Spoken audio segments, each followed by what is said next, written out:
The attorney's letter. The wind howled through the narrow street as Margaret Davis stared at the crisp white envelope sitting on her kitchen counter. The return address read, Law Offices of Samuel W. King.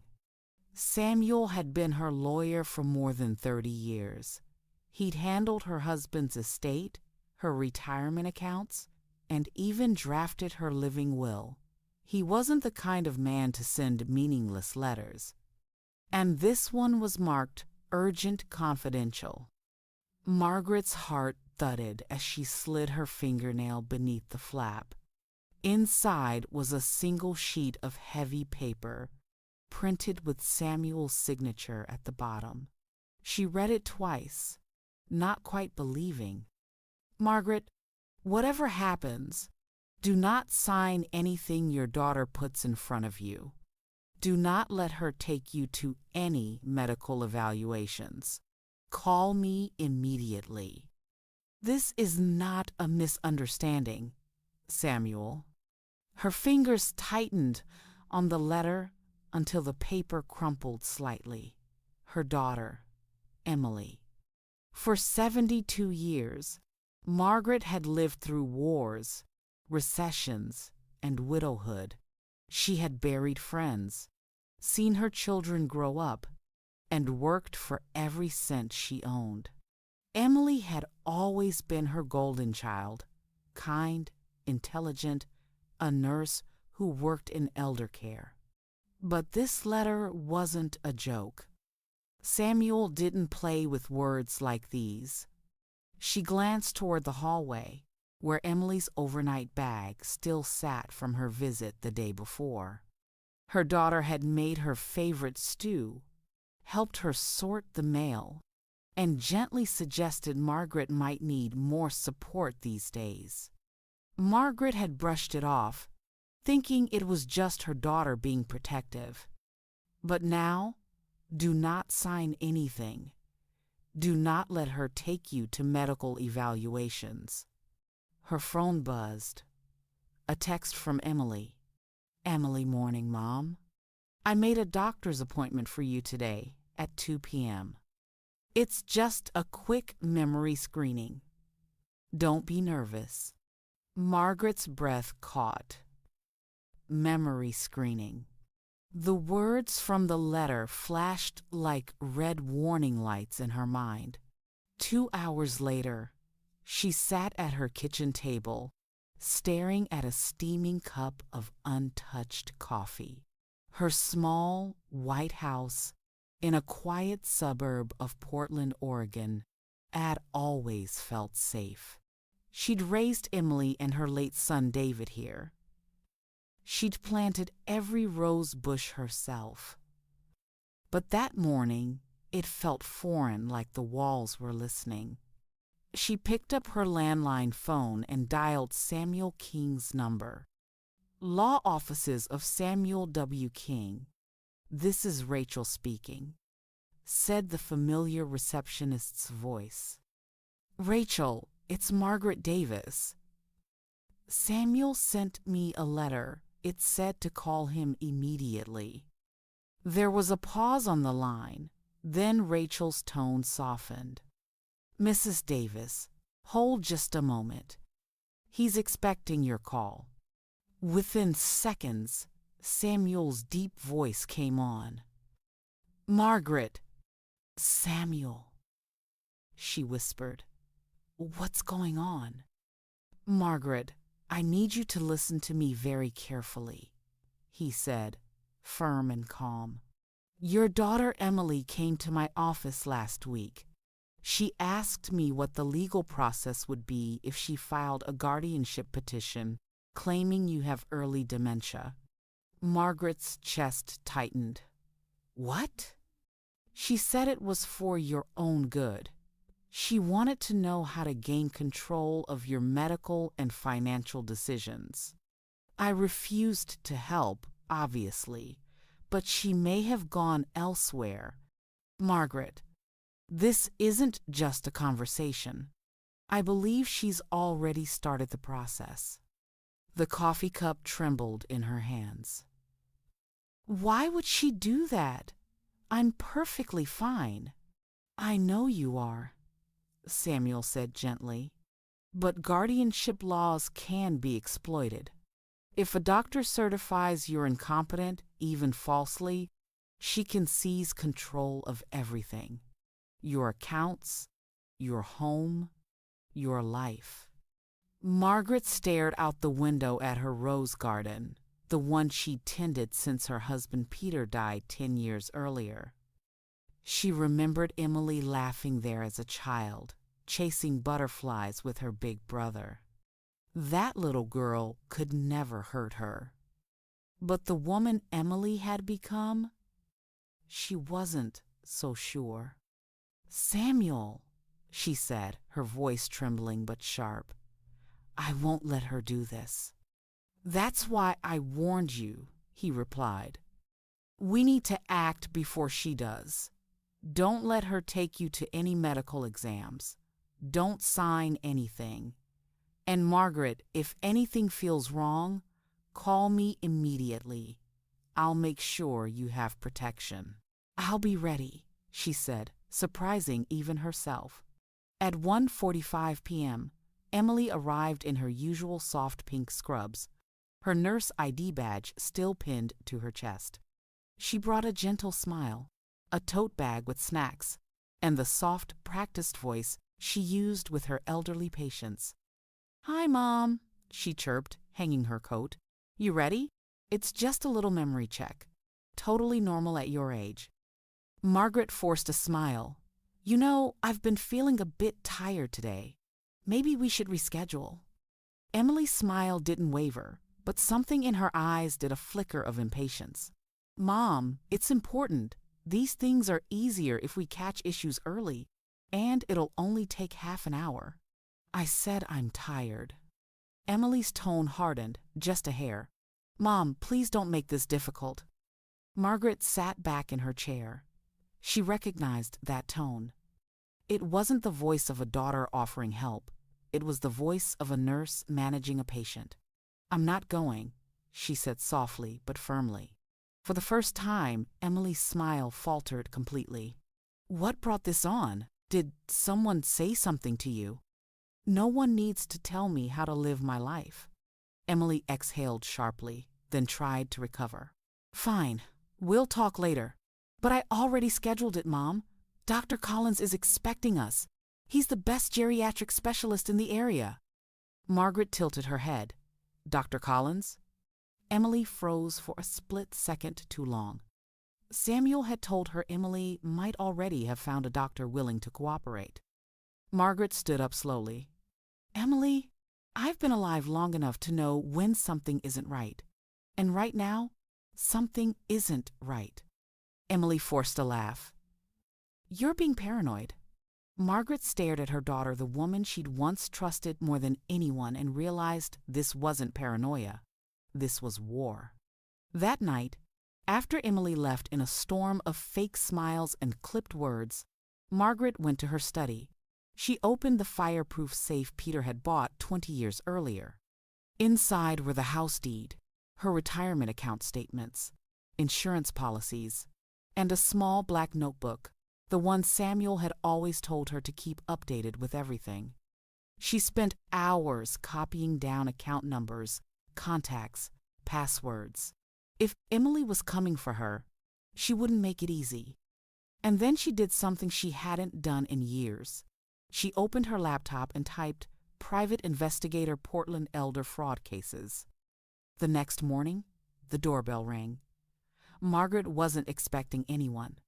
She peeked through the window and saw a tall, broad-shouldered man in a charcoal suit holding a leather briefcase. Mrs. Davis? He said when she cracked the door. Yes? I'm Dr. Michael Collins. Your daughter said you agreed to a preliminary memory screening. Her blood ran cold. Emily hadn't taken no for an answer. She'd brought the doctor to her. Margaret smiled sweetly. Oh yes, Dr. Collins, she said calmly. Would you mind showing me your credentials first? His brow furrowed. I'm a licensed physician. I'm sure you are, she interrupted smoothly. but I don't let strangers in my home without verifying their identity." He reluctantly handed her a laminated ID. It looked legitimate. But she also noticed something else. The name of the clinic wasn't her usual hospital. It was a private elder assessment center she'd never heard of. "I see," she said, handing it back. "Well, doctor, there's been a misunderstanding. I did not agree to any screening, and I will not be participating." "Mrs. Davis," he said in that syrupy, condescending tone people reserve for old women, "these screenings are in your best interest." Margaret's eyes sharpened like glass. "No. What's in my best interest is my privacy and my legal rights. If you don't leave now, I'll call my attorney." He straightened stiffly. "Very well." Margaret shut the door and locked it. Her hands were shaking, but not from fear, from anger. She walked straight to the kitchen table, picked up her phone, and dialed Samuel. "They've started?" she said simply. "Then so do we," Samuel replied.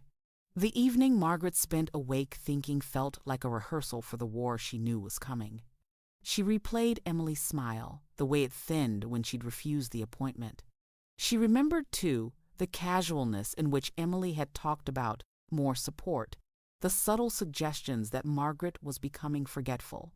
It had been small things, careful nudges for months, little lies, well-placed, designed to erode confidence and legitimacy. Samuel arrived mid-morning the next day. He wore the same gray suit he always favored, but there was a gravity to his step that hadn't been there before. He carried 2 cups of coffee and a legal pad.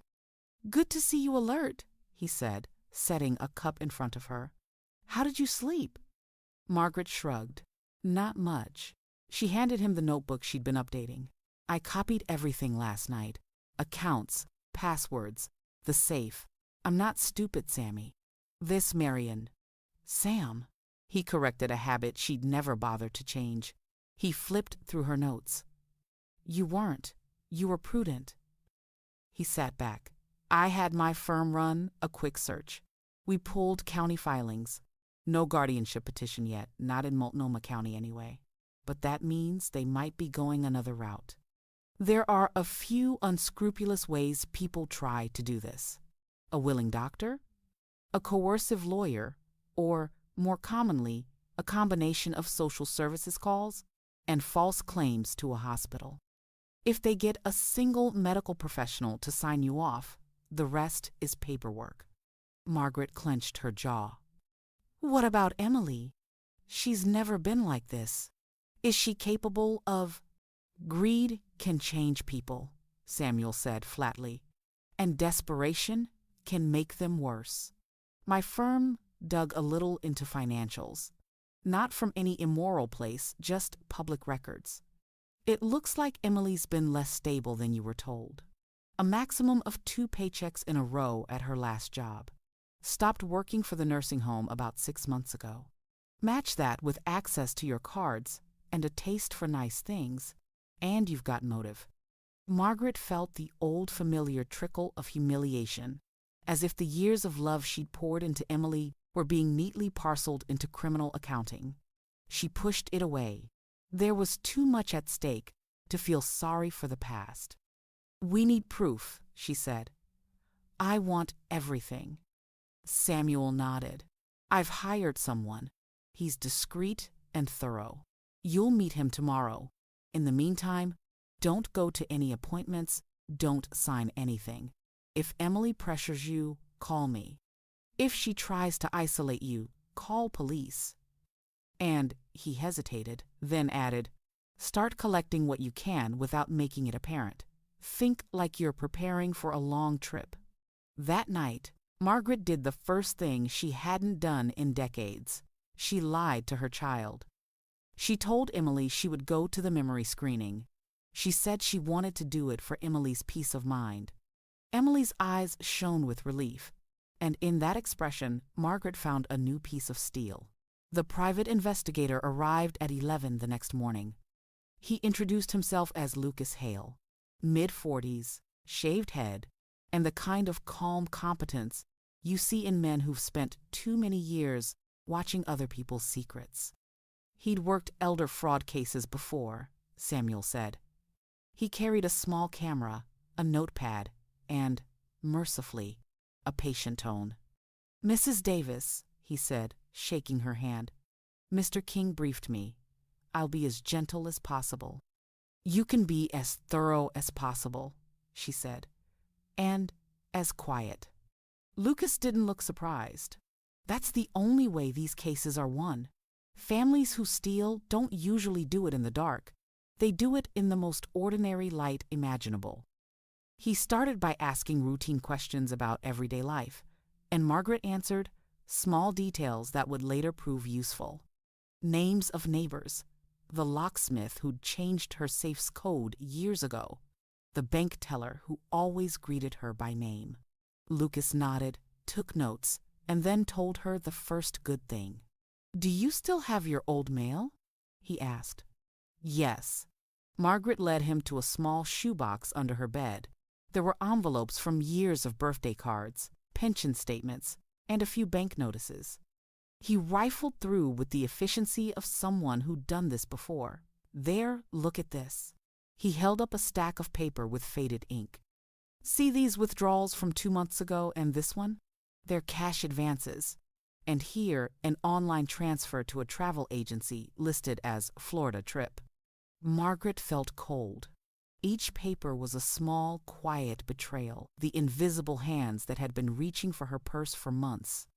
Lucas frowned. "And here's something else. We ran the credit reports on a few accounts tied to your SSN. There are inquiries that were made with an address matching your daughter's.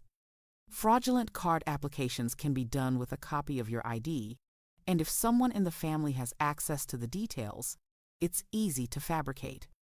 The next week, Lucas worked like a shadow. He sat at cafes to watch Emily's house. He trailed Benjamin, Emily's husband at least. That's what Lucas assumed, who drove a beaten sedan and stopped in front of casinos late at night. Lucas recorded a few suspicious meetings between Emily and a local attorney on the outskirts of town. Not Samuel, someone else, younger, less reputable, and with the kind of sly handshake that made Lucas's neck tighten. One afternoon, Lucas called Margaret directly, his voice clipped. "They've stepped into sloppy territory." "What do you mean?" she asked, trying to keep the panic from creeping into her voice. "They left their trash out, actual physical garbage," he said. "Inside receipts, bank forms, a sticky note with your account number, and I have a photograph of Emily leaving Dr. Collins's office the day he came to your house. She paid the receptionist in cash." Margaret bit her lip. But Dr. Collins seemed legitimate. "Everything on the surface will be. The question is whether he's reputable. I checked his license when he left. There are 2 doctors in town with similar names. One's real, the other, not so much. The one who signed off on the private assessments is registered at a walk-in clinic a county away. They don't have privileges at the main hospital, and they don't run geriatric assessments. In short, he's the kind of practitioner who will sign things for a fee."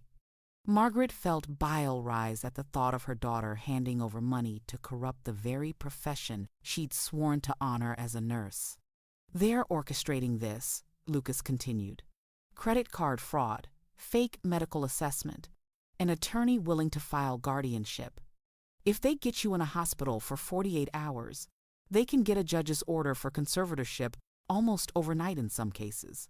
I've seen it happen." For the first time since Samuel's arrival, Margaret allowed herself to imagine the worst-case scenario.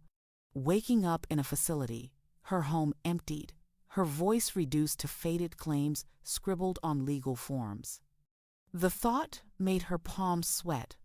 "We need airtight evidence," Lucas said. "Not just receipts and suspicious doctors. We need their words. Letters, texts, admissions. If your daughter says in a recorded conversation she's organizing this, that's irrefutable." Margaret's mind snapped like a rubber band. She'd always been nervous about doing wrong, about recording conversations without consent. But these weren't casual chats, they were a conspiracy against her life. That night, she set the recorder on her kitchen table and pretended to forget the little things she usually remembered. When Emily stopped by to check on her, they talked in an easy cadence that felt rehearsed. "Mom," Emily said, sitting close on the couch, "I'm worried. My coworkers said your age puts you at risk. The assessments aren't about taking your rights away, they're about protecting you." Margaret sipped tea and let her eyes drift, letting frustration mount like steam. "Protect me?" she said finally. "By taking everything I own?" Emily's jaw tightened. "That's not fair." "It's not?" Margaret's voice was small and acid. "Tell me, dear, how much would you need for a comfortable life? Tell me the numbers." Emily inhaled, her face a mask of irritation and hurt that pivoted quickly into composure. "You don't understand what it's like to have to justify every cent, Mom. I work hard too. I'm not asking for your money just for the sake of it." On the recorder, the words were gold, a defensive prelude to whatever lie she would construct next. Later, when Emily returned with the doctor who kept the flimsy credentials, Lucas would be listening. He would have physical proof of hoodwinking. He would have photographs of their meetings and the sticky notes with Margaret's account numbers. But Lucas still warned them to be careful. "They'll want you reactive," he said. "Don't give them the excuse. Surround yourself with witnesses. Keep public records of everything you do. We'll get them to show their true colors." And for the first time since this nightmare began, Margaret felt the scales tilt slightly in her favor. She was no longer the hunted. She had an ally who knew where to look, a lawyer who would bend the law for her, and a knack for the unexpected that turned the ordinary into a weapon. Her plan came in the shape of a simple, wicked idea. If they wanted to trap her with a medical exam, then she would weaponize the clinic, their own tools against them. Let them bring the sharks to the pond. Let them fish in mercury. She would bait them with generosity, play the frail old woman when the time came. And then, when they revealed their hand, when they celebrated early or tried to access her accounts, she and her team would be waiting with subpoenas, recordings, and a civil suit that smelled of humiliation and ruin.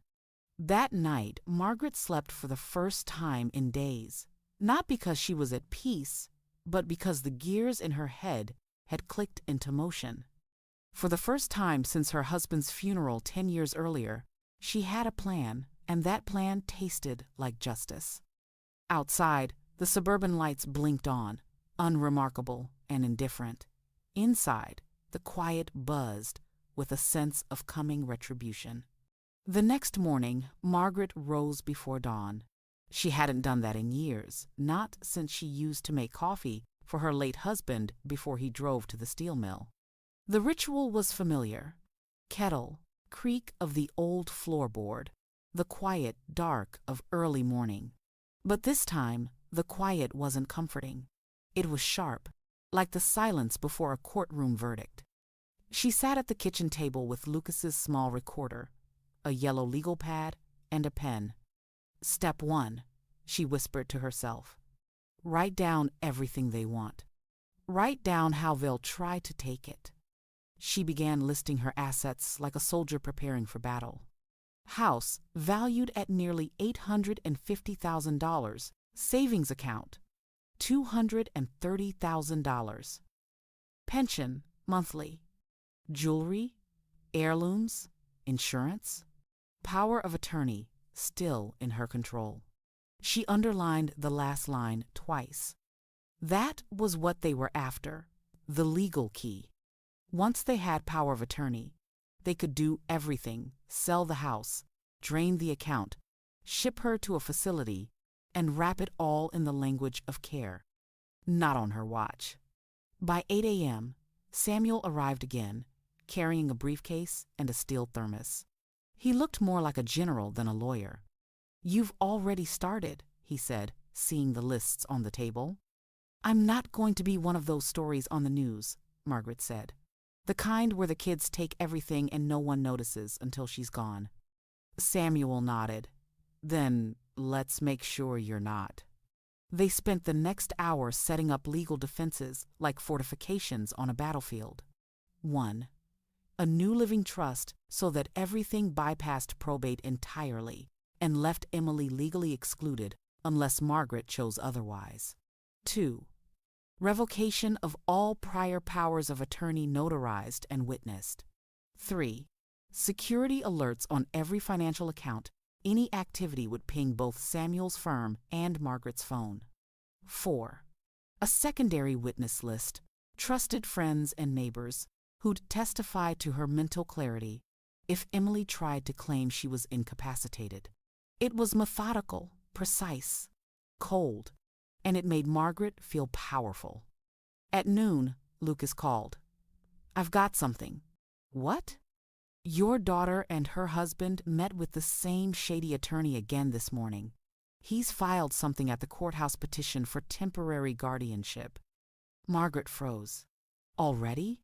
Lucas's voice didn't waver. "This was planned weeks ago. The good news is we're ahead now. Samuel can file a competing petition and request a competency evaluation from a court-approved doctor. Judges hate sloppy filings, especially when the subject hasn't even been evaluated." Samuel's face darkened. "They jumped early. They're greedy." "Then let's make them regret it," Margaret said quietly. 2 days later, Emily showed up with a basket of muffins and a carefully rehearsed smile. Margaret had learned to see it, now the softening around her daughter's mouth when she lied. "Mom," Emily said sweetly, "how are you feeling today?" "Wonderful," Margaret said, setting her tea down. "Better every day." Emily fidgeted with the strap of her purse. "That's good. Listen, I know this isn't easy, but Dr. Collins said he can stop by again tomorrow. Just a follow-up. It won't take long." "Of course," Margaret said gently. "I'll be here." Emily brightened, thinking she'd won. "Good. This will make everything so much easier." Margaret smiled. Inside, she was already imagining Lucas parked down the block with his camera. Tomorrow would be their first real move. Emily thought she was walking into an easy win. Instead, she was stepping into a trap. That night, Margaret called her oldest friend, Patricia O'Neill, a retired nurse and the kind of woman who could read a lie at 50 paces. Patricia agreed to come over during the appointment. "If that man's a fake," Patricia said, "I'll know in 30 seconds." She also called her neighbor, Anthony, a retired teacher who had testified in a previous guardianship scam involving a friend. He was blunt, loyal, and had no patience for Emily. "Tomorrow," Anthony said, "I'll sit on your porch with my eyes wide open. No one's dragging you off without a fight." For the first time in a long time, Margaret didn't feel alone. The next day, at precisely 2 p.m., a white sedan pulled up to the curb. Lucas had arrived 30 minutes earlier, disguised as a delivery driver, camera hidden in his shirt. He filmed everything. Emily got out first, hair done, makeup perfect, the look of someone rehearsing for a courtroom performance. Dr. Collins followed, shorter than she remembered, wearing an ill-fitting blazer, clutching a cheap leather folder. He looked more like a salesman than a doctor. They walked up the porch together. Anthony tipped his cap but didn't move from his chair. Patricia was already sitting inside, legs crossed, sipping tea like she owned the house. Margaret opened the door slowly. "Dr. Collins," she said with careful warmth, "so good to see you again." "Mrs. Davis," he said, smiling too wide. "Just a few simple checks today. I'll be brief." Emily stepped inside like she owned the place. "See? Mom's fine with it." Patricia gave a single deliberate look to Lucas's hidden camera. The game was on. For 20 minutes, Collins went through the motions, asking Margaret what day it was, who the president was, basic memory tests. Margaret answered perfectly, even cracking a small joke that made Patricia snort into her tea. But the turning point came when Collins tried to push a form toward her. "This is just a consent to coordinate care," he said casually. Margaret didn't even touch it. "No, it isn't." His hand froze. "Pardon?" She leaned forward. "That's a guardianship consent form, not medical coordination. If you're going to con me, at least have the courtesy not to insult my intelligence." Emily went pale. "Mom." Patricia stood up like a lioness. "I was a nurse for 30 years, honey. This isn't coordination. This is surrender." Collins stumbled for words. Lucas got everything on camera, the form, the date, Collins's name badge, Emily's reaction. It was gold. "Doctor," Margaret said calmly, "you can either leave my house now or speak to my attorney this afternoon." Collins muttered something, packed his folder, and left in a hurry. Emily stood frozen, the color draining from her face. "Mom," she whispered, "why are you doing this?" "Because," Margaret said softly, "you're trying to steal my life." Emily's mask cracked for the first time. Margaret saw the greed fully exposed. There was no love in her eyes now, only panic. "You don't know what you're doing," Emily hissed. "Oh, I know exactly what I'm doing," Margaret replied. "I'm fighting back." Emily stormed out. Lucas followed at a distance, filming her frantic phone call as she sat in her car. He didn't need to hear every word to know she was scared. That evening, Samuel arrived with papers. "We've got them." Between Lucas's video, the fake form, the recording of her earlier conversation, and your competency statement, this guardianship attempt is dead in the water. Margaret took the folder from him. "I don't want it dead," she said. "I want it buried. I want them to face consequences." Samuel raised an eyebrow. "Then we take the next step. Fraud, attempted financial exploitation, civil suit, maybe even criminal charges if the DA bites." Lucas added, "I'll keep watching them. People like Emily don't quit. They get sloppy." Margaret exhaled slowly. For weeks she'd felt trapped. Now, for the first time, she was building the trap herself. 3 days later, the courthouse clerk called Samuel's office. Emily's guardianship petition had been rejected for lack of medical documentation and potential fraud indicators. Margaret received a copy of the rejection in the mail, stamped in bold red. "Denied pending investigation." Emily hadn't called since the confrontation.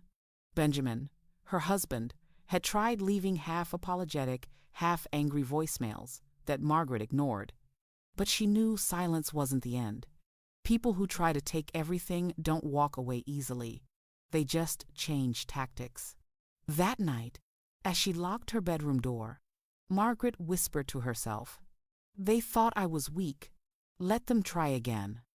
But the real test came a week later. Margaret returned from the grocery store to find a notice taped to her front door. Request for evaluation adult protective services. Emily had escalated. If the courts wouldn't play along, she'd try to drag the state into it. Margaret didn't panic this time. She called Samuel. He called APS before she even sat down.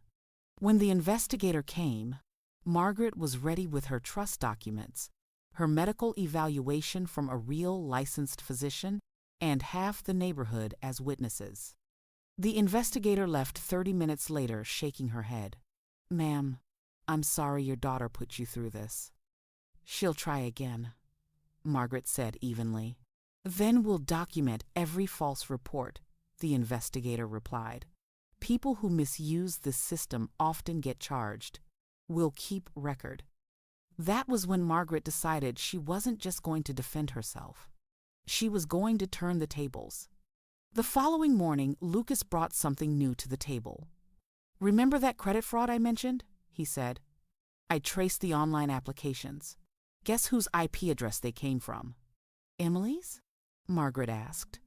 Lucas smiled faintly. "Bingo. And Benjamin's laptop. We have digital forensics, timestamps, and location pings." Samuel leaned forward. That's enough for both civil and criminal complaints. Margaret stared at the photographs, her daughter's IP address, her accounts, the forged applications. It felt surreal. She remembered Emily at 7 years old, hugging her knees after a bad dream. She remembered paying for her nursing school. She remembered birthday cakes and late-night talks. And now she was looking at a thief. But she didn't cry. She folded the papers neatly and said, "Let's finish this."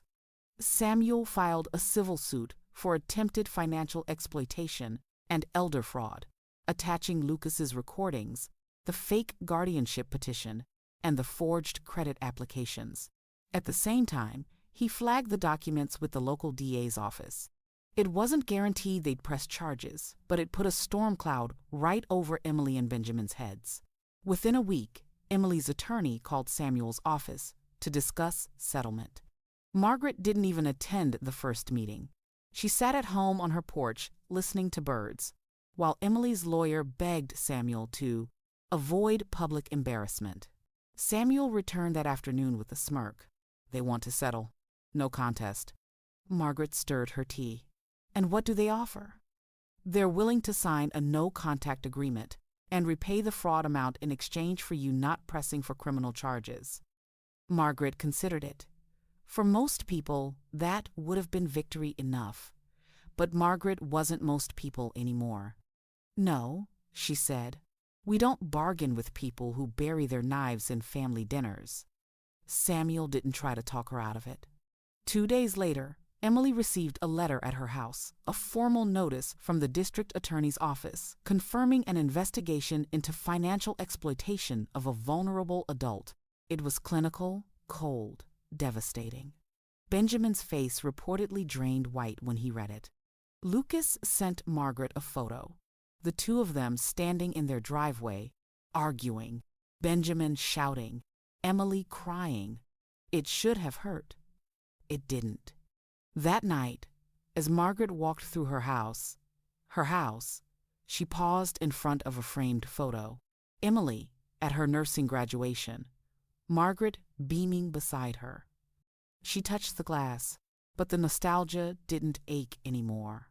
"They tried to erase me," she whispered, "but I wrote the ending." The first court hearing was set for a Thursday morning. The air in downtown Portland was cold and wet, the kind of gray that seeps into your bones. Margaret wore a tailored black coat, her silver hair pinned neatly back, and a navy scarf her late husband had once bought her. She didn't look like a victim. She looked like someone who had come to watch a war end. Samuel met her on the courthouse steps with a folder under one arm and a half-smile that didn't quite reach his eyes. "You ready for this?" he asked. Margaret nodded. "I've been ready since the day she brought that fake doctor into my house." Inside, courtroom 5 amperes smelled faintly of disinfectant and old paper. A row of uncomfortable benches lined the back. The judge, Honorable Rebecca Lang, was known for being no-nonsense, a former prosecutor with little patience for exploitation cases. Samuel had chosen this venue for a reason. On the right side of the room sat Emily and Benjamin. Emily's hair was pulled into a tight bun, but she couldn't hide the shadows under her eyes. Benjamin kept fidgeting with his tie. Their lawyer, a young man who looked more like a used car salesman than a professional, whispered frantically to them. Margaret sat on the left with Samuel and Lucas behind her. Patricia and Anthony were also there, quietly, as moral artillery. The clerk called the case number. Davis v. Davis, civil complaint for financial exploitation and fraud. Samuel rose first. His voice was measured, calm, the voice of a man who had already won. "Your Honor," he began, "this is a case about betrayal not by strangers, but by a daughter who decided that her mother's assets were easier to steal than earn." Emily shifted uncomfortably. Benjamin stared at the floor. Samuel continued, "We will show evidence of forged credit applications tied to Mrs. Davis's Social Security number. We will show video evidence of an unlicensed physician attempting to coerce her into signing a guardianship consent form. We will show recorded conversations where the defendant, Miss Emily Davis, discusses taking control of her mother's finances. And finally, we will show a paper trail of fraud, debt, and calculated deception. The courtroom was silent except for the rhythmic scratch of the clerk's pen. Then, Emily's attorney rose. He cleared his throat with a shaky laugh. Your Honor, this is a tragic family misunderstanding being exaggerated into a legal battle.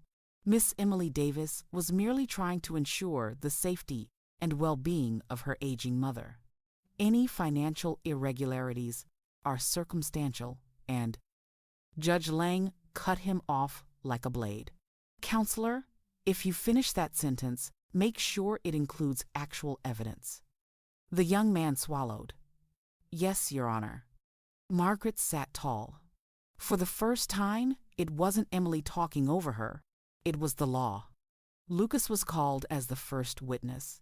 He walked to the stand like someone who had spent years being unflappable. Samuel's questions were clean and precise. He described the surveillance, the recording of Emily bringing Dr. Collins, the photograph of the guardianship form. He explained how he traced IP addresses back to Emily's house. Then Samuel presented the documents printed, time-stamped, and authenticated. The courtroom screens flickered to life, displaying the photo of Emily handing Dr. Collins a folder on the porch. Her face was unmistakable. The defense tried to object, claiming invasion of privacy, but Judge Lang shut them down. You recorded on the plaintiff's property. Overruled. Then came the financial expert Samuel had quietly hired. A woman in a navy blazer explained how the forged credit applications mirrored Margaret's personal data that could only have been obtained from someone close. And whose IP address initiated the applications? Samuel asked. Emily Davis's home network, the expert replied, matched with Benjamin Davis's laptop. Benjamin flinched. Emily was next. Her attorney whispered furiously, but she had no choice. Samuel had subpoenaed her. She walked to the stand, trying to wear a calm mask, but her eyes were glassy. Miss Davis, Samuel began, you're a registered nurse, correct? Yes. You understand the meaning of informed consent? Yes. He projected the guardianship form on the courtroom screen. Did you bring this form to your mother's house? Her lawyer stood. Objection. Judge Lang overruled.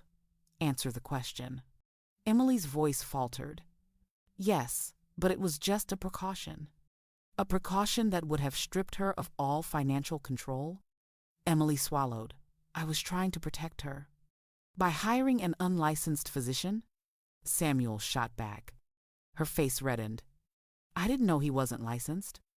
Lucas leaned slightly forward in his seat. He'd seen this pattern before: denial, deflection, collapse. Samuel didn't push. He let silence do the work. The courtroom was so quiet Margaret could hear the judge tapping her pen.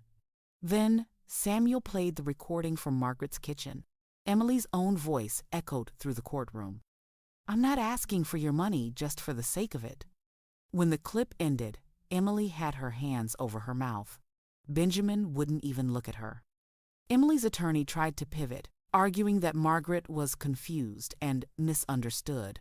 But Samuel countered every argument with documentation. The judge had little patience for emotional performances. Counselor, Judge Lang said sharply, you're trying to argue against facts. Unless you have evidence that contradicts timestamps, IP addresses, video, and audio, I suggest you tread carefully. By the time Samuel finished, Emily's defense was rubble. But what came next was unexpected even for Margaret. During cross-examination, Samuel asked, Miss Davis, why did you need your mother's money? I didn't, she said quickly. He slid a manila folder onto the evidence table. These are credit card statements under your name. Do you deny owing $86,000 in personal debt? Emily's face drained of color. That has nothing to do with my mother, she whispered. Samuel's voice hardened. It has everything to do with your motive. Margaret felt the air leave her lungs. She'd known Emily had problems, but not like this. Not that kind of hole. Judge Lang peered over her glasses. Miss Davis, were you planning to use your mother's assets to pay off this debt? Emily didn't answer. The silence was its own confession. The DA's representative, a woman with iron gray hair and a clipboard, rose from the back bench. She had been observing quietly. Your Honor, she said, the state intends to pursue charges of attempted financial exploitation of a vulnerable adult under Oregon statute. We have sufficient evidence to proceed. Emily's attorney looked like someone had just pulled the floor out from under him. Benjamin finally spoke. Your Honor, I didn't. I just signed what she... Judge Lang raised a hand. Save it for your lawyer, Mr. Davis. When closing arguments ended, Judge Lang didn't deliberate long. This case, she said, is exactly why elder protection laws exist. Miss Margaret Davis is competent, lucid, and in full control of her affairs. What I've heard today is not caregiving, it's calculated predation. Emily stared straight ahead, motionless. The court finds in favor of the plaintiff. The defendants are hereby enjoined from initiating any guardianship or conservatorship petitions regarding Mrs. Davis. Restitution of $48,000 is ordered. Additionally, the court refers this matter to the district attorney for criminal prosecution. The gavel came down. Margaret felt something inside her chest unclench for the first time in weeks. The fight wasn't over, but the battlefield had shifted. She wasn't defending herself anymore. Emily was. Outside, reporters lingered. Lucas had already slipped away. That was his style. Patricia wrapped an arm around Margaret's shoulders. Anthony muttered, "Damn good show in there." Benjamin hurried past them without meeting anyone's eyes. Emily lingered on the steps, shivering despite the mild breeze. For a split second, she looked like the little girl who used to clutch Margaret's hand at crosswalks. But then Margaret remembered the forged papers, the lies, the way Emily had tried to erase her. "Mom," Emily called softly. Margaret turned but didn't step closer. "I didn't mean." "Yes, you did," Margaret said calmly. "You meant every step of it." Emily flinched like she'd been struck. "I loved you," Margaret continued, her voice steady, "and you looked at me like a wallet." Emily opened her mouth to speak, but no words came. She turned away, shoulders shaking. That evening, Margaret sat in her living room with Samuel and Lucas. "Criminal charges will take time," Samuel explained. "But you've already won the civil case. They can't touch your assets. And if they keep trying, they'll go to prison." Margaret nodded slowly. "I don't want her in prison. But I want her to understand." "She will," Lucas said. "The DA doesn't play around with elder fraud." Patricia arrived a few minutes later with pie and 2 cups of coffee. "You did it, honey," she said, setting the plate down. "You kicked their greedy little butts." Margaret laughed, really laughed, for the first time in months. "I didn't do it alone." "No," Patricia said, squeezing her hand. "But you stood up when it mattered." Later that night, Margaret stood by the kitchen window, watching rain streak down the glass. Her house was quiet, safe, hers. She remembered the moment Emily was born, the way she had cried in her arms, the small red face pressed against her chest. She remembered nursing her through fever, cheering her at graduations, paying off loans. She had imagined growing old, surrounded by love. Instead, she had spent the past months defending her own existence. And she had won. But this wasn't just about her anymore. How many others quieter, weaker, without Samuel or Lucas had lost everything because they trusted the wrong person? Margaret made a decision right there in the kitchen, her reflection faint in the glass. She was going to make sure other people like her never had to fight alone. 2 weeks later, Margaret attended a community meeting at a senior center downtown. She told her story. She didn't use Emily's name, but every head in the room nodded in grim recognition. Dozens of people had similar stories: cousins, stepchildren, siblings, quiet theft wrapped in care. A local nonprofit approached her after the meeting. "Mrs. Davis, would you consider helping us speak at public events?" the director asked. "We need real stories." Margaret thought of the court, the forged forms, the way the judge's gavel had sounded like a gunshot. She thought of the women in that room who had no lawyer, no PI, no evidence. "Yes," she said. "I'll help." 3 months later, Emily accepted a plea deal. She avoided prison but received 5 years probation, mandatory restitution, and a restraining order. Benjamin filed for divorce soon after, not out of guilt, but self-preservation. Emily tried calling once. Margaret let the voicemail go unanswered. The voice was soft. "Mom, I'm sorry. I ruined everything." Margaret listened, then deleted the message. Forgiveness was one thing. Trust was another. On a sunny morning in early spring, Margaret stood in her front yard, pruning her roses. Anthony waved from his porch. Patricia came over with coffee. The world felt still. No one was knocking on her door with fake papers. No one was trying to make her small. She looked at her house, the place she'd built with decades of sweat and love, and smiled. She wasn't just a survivor. She was the one who'd turned the game around. The next morning dawned cold and pale, the kind of morning that carried silence too heavy to ignore. The house was still, but beneath its quiet walls, something sharp had begun to take root. Every sound felt amplified: the creak of the hallway floorboards, the kettle's whistle, even the distant hum of traffic. A decision had been made in the dark, and now it was time to act. The phone lay on the table like a loaded weapon. One single call could start a chain of events that would either save everything or burn it all down. The fingers hovered over the screen before pressing record on the small black device hidden beneath a stack of unopened mail. The plan was simple: let them speak, let them reveal themselves. Footsteps approached the door, familiar, brisk, unhurried. The voice that followed was syrupy sweet, the tone practiced. A casual greeting floated into the hallway, followed by the sound of shoes sliding off. Every word was a trap waiting to be sprung. A fake smile was met with a practiced one. The conversation began with soft questions about sleep, health, and meals, the same routine every time.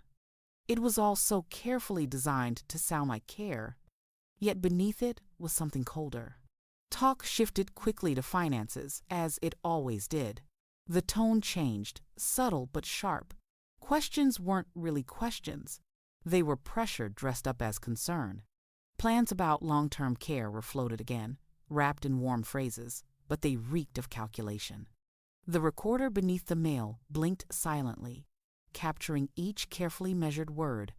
When the suggestion of signing a few papers came, there was no hesitation this time. A deliberate nod, a feigned weariness. A hook was set. Outside, a car engine idled for too long to be accidental.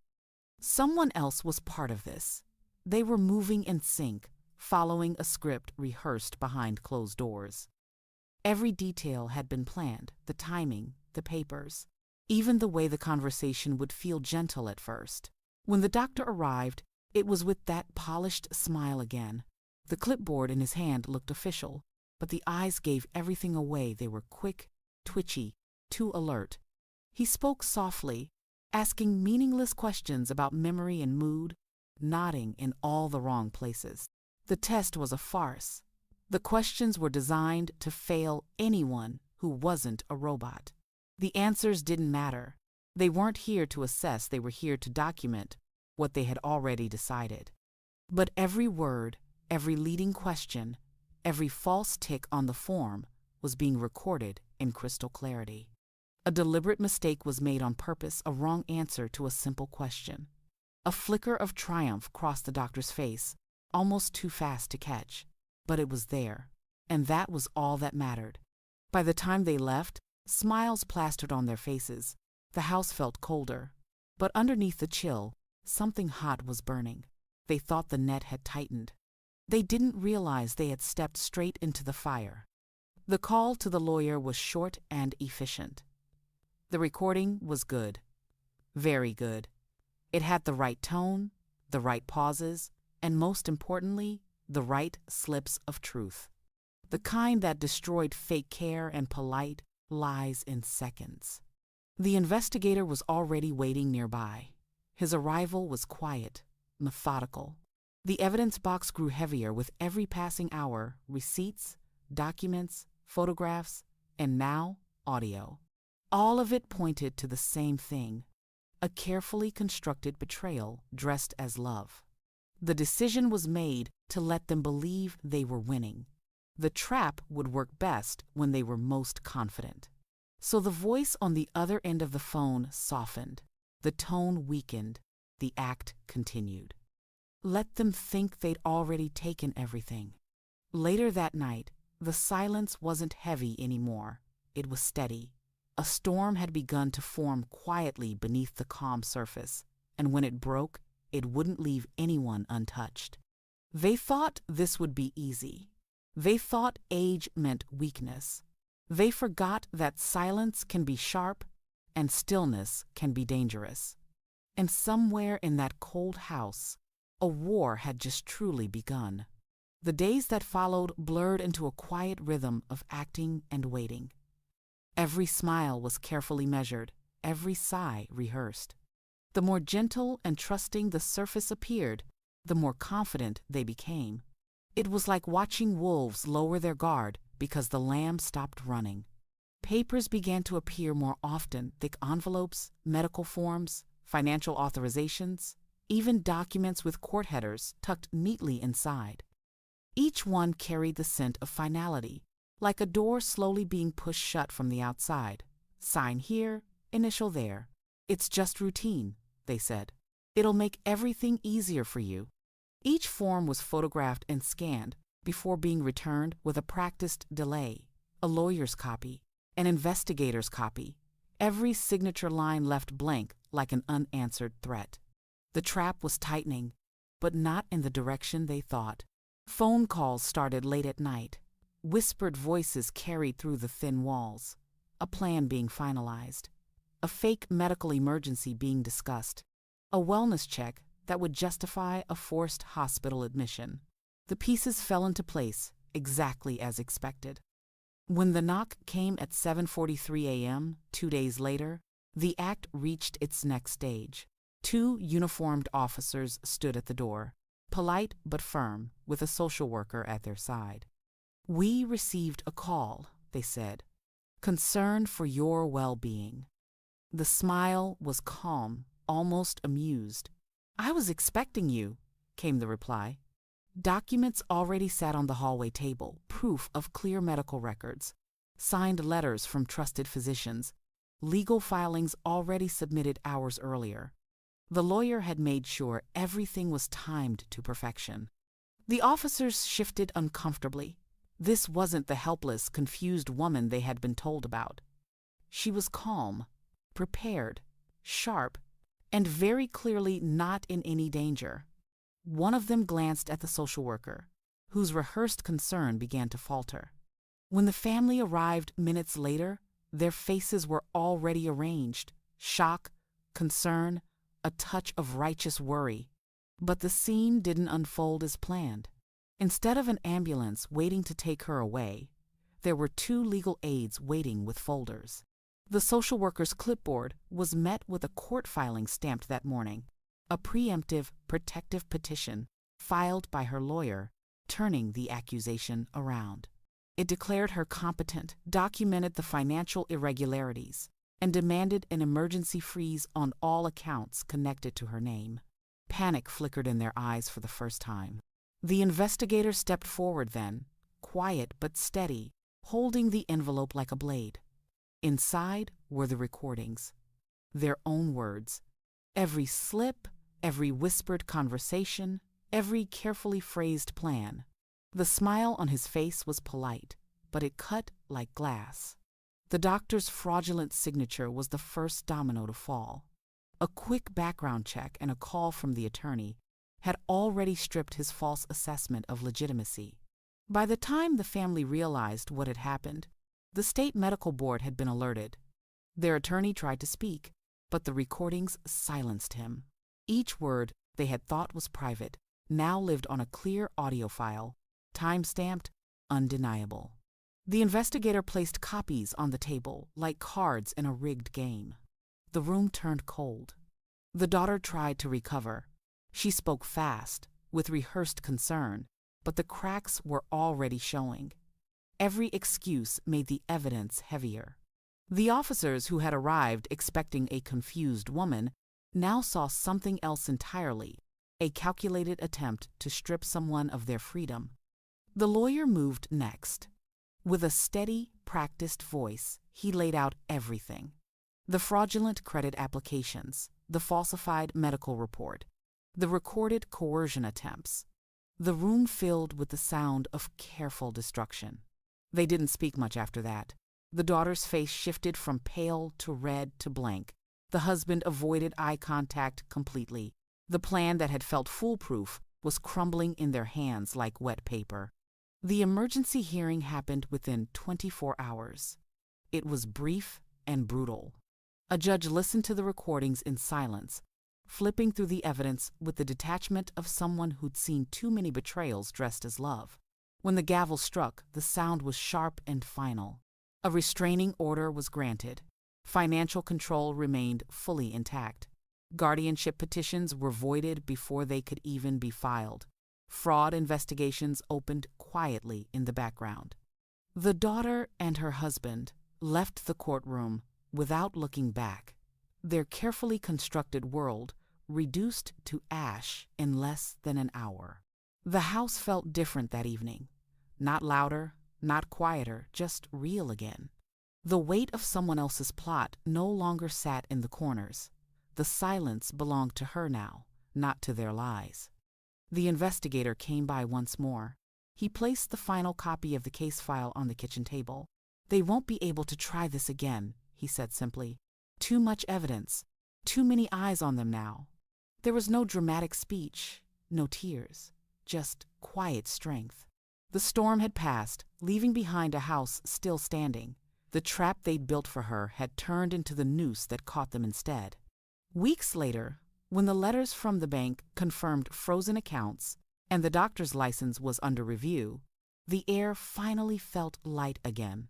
The phone, once a weapon, lay silent.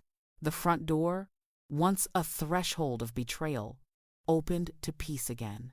The trust they tried to destroy was gone, but what replaced it was sharper, not naive anymore, not soft, but unbreakable. In the quiet of that house, with the morning light spilling across the floor, there was no fear left, only a steady heartbeat and the knowledge that she had saved her life before anyone else could steal it. And somewhere far away, the ones who had thought her weak finally learned what it meant to underestimate someone who refuses to be erased. The war had ended. The silence, this time, was hers.